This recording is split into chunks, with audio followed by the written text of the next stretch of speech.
This is a book folded candle, or rather two of them. The second simplest book fold in existence, the hedgehog being the simplest of the lot. This is almost the same fold, only with a cutout at the top to take a little LED nightlight. You can have fat candles or thin candles, both at the same height as a paperback book, perhaps not surprisingly. The fat one is a little over the same width as the book you make it from. The thin one is about half that. So this time she's going to be a candle rather than a hedgehog. The difference, as you'll have seen from the still picture, is that the candle is going to be a completely round object, whereas the hedgehog was a semicircle. So you might think it would take approximately twice as many pages. In fact, the hedgehog used up to page 100. I found a large candle works better with a page count up to about 300. So 2 lots of 150, somewhat denser than the hedgehog. But I'm not going to do all that lot in one go. This is a roughly 600 page book, so I've got plenty here. And again, we'll start with removing front and back covers. So they're going to be less use. And then I'm going to take off roughly 150 to work with to start with. About there. And ooh, tear that. Right, that's enough to start with. Now, when this forms a candle, that nightlight is going to be sitting in there. And I do mean in, not on. So we're going to need a little cutout to put it into. This is just under 2 centimetres that way and just under 4 that way. So we want a 2 by 2 centimetre cutout at the top of the spine. So at this point I take a pencil, we'll mark it about there. It only needs to be approximate, about there. And we're going to cut out that much. This time I'm working on a cutting board because I'm going to be using a sharp knife and I don't really want to damage my table. A Stanley knife would be good for this. This is just a fairly sharp kitchen knife and it's going to take several goes to cut through that.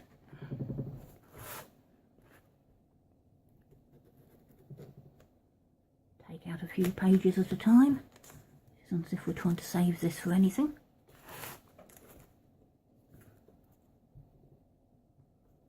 Well, I suppose in theory you could regard this as a very small book to do another book fold with, but I'm not into that at the moment. We just want to get it out.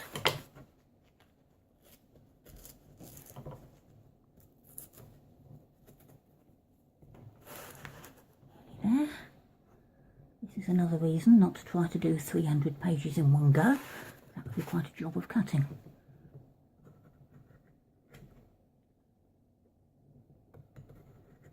Incidentally, if you ever want to teach this to small children, this is probably a bit where we'd say let an adult do this for you. Because pressing hard with a sharp blade, well, you don't need telling, do you? Almost there. I'll tack that from the other side for this bit.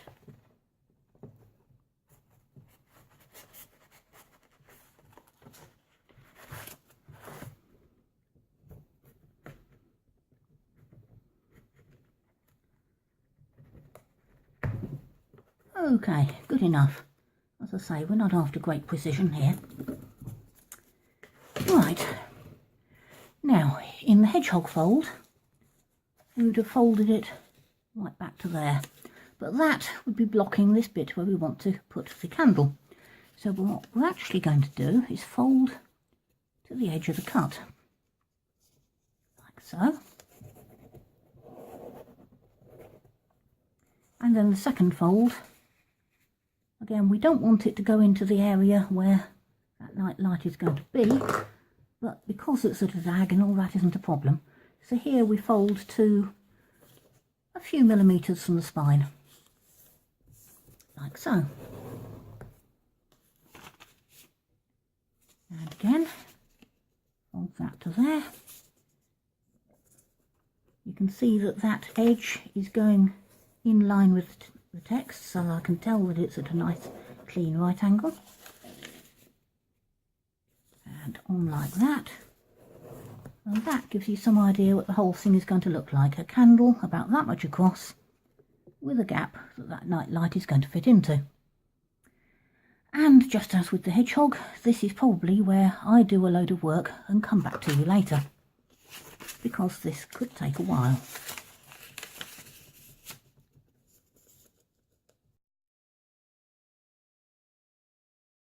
Okay, so that's done almost all of it, and it's looking like quite a fat hedgehog here, or rather a fat candle, since it's got that cut out. And just to show you why I didn't really want to go more than page count 150, it's getting really quite difficult to hold the page flat at this point.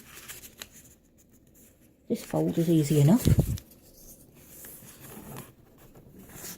This one is really getting quite difficult.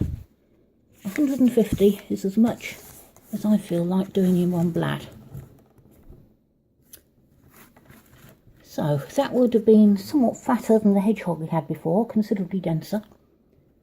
But when you put it upright like that, don't know if you can quite see there, that's about the sort of density I want for my candle. So what I'm going to do now is take the next 150 pages from the same book. Well, in this case it's the same book. You could in fact use pages from an identical book, just the same size. In this case I had plenty of book to go. So I've cut out the next 150 and I'm going to do exactly the same process again. That's roughly how thick it looks there. That's what it's going to turn into. And I'll come back to you again when I've done that. Okay, so I now have two half candles like that. One there, one there.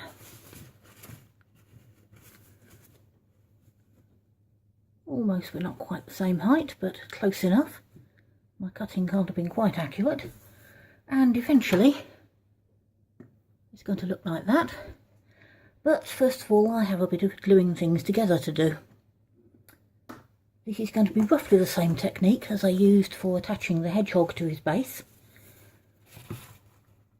So I'm going to start off by attaching some of these loose pages down a bit, since the whole thing is going to be providing support for the rest. Stick that down to there. And same technique on this one.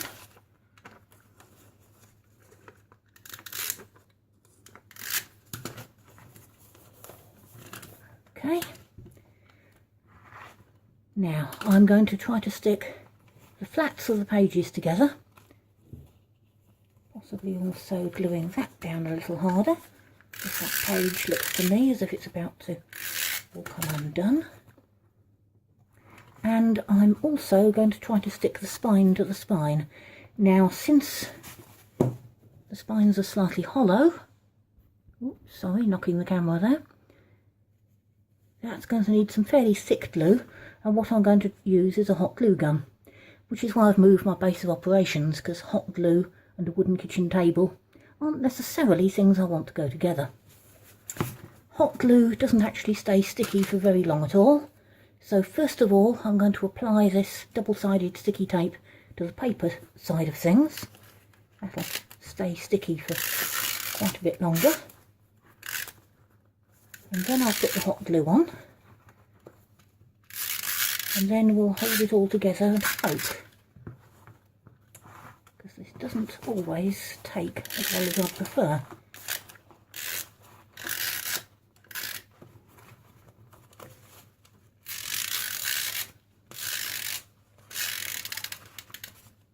It looks like my sticky tape is going to play up on me. Right, that should do the trick. Right, let's see if the hot glue has warmed up nicely. That's looking quite good.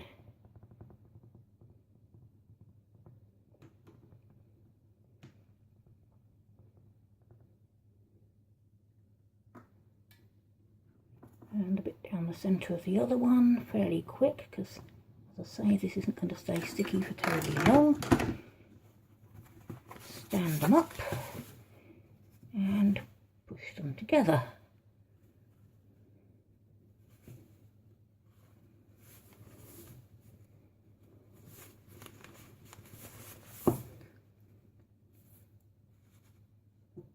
And then it's going to be time for decoration, and there's an extra trick to this.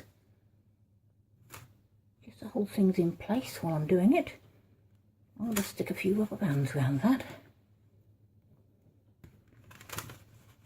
Right, that's actually creasing the pages a little bit, but doesn't matter too much, just as long as this whole thing isn't going to fall apart on me, and I don't think it is. Although those pages aren't sticking together quite as well as I might have hoped. Still, we can survive this. What I usually do at this point is very simple. I just stick some ribbon around it. In this case, it not being Christmas, I'm going for a kind of feathery yarn that I could use for knitting or crochet, but I think looks rather attractive here. And I'll just put it round there about 3 times and tie a knot. And then after a while I'll remove those rubber bands, because they're just not going to be needed anymore. That looks about right to me. Reasonably firm knot. This is actually compressing the pages very slightly as I do it.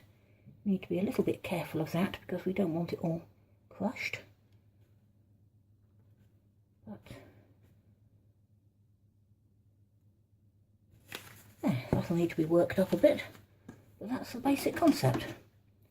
And snip that off there. Right, I'll just remove those rubber bands now, since the ribbon should do their job.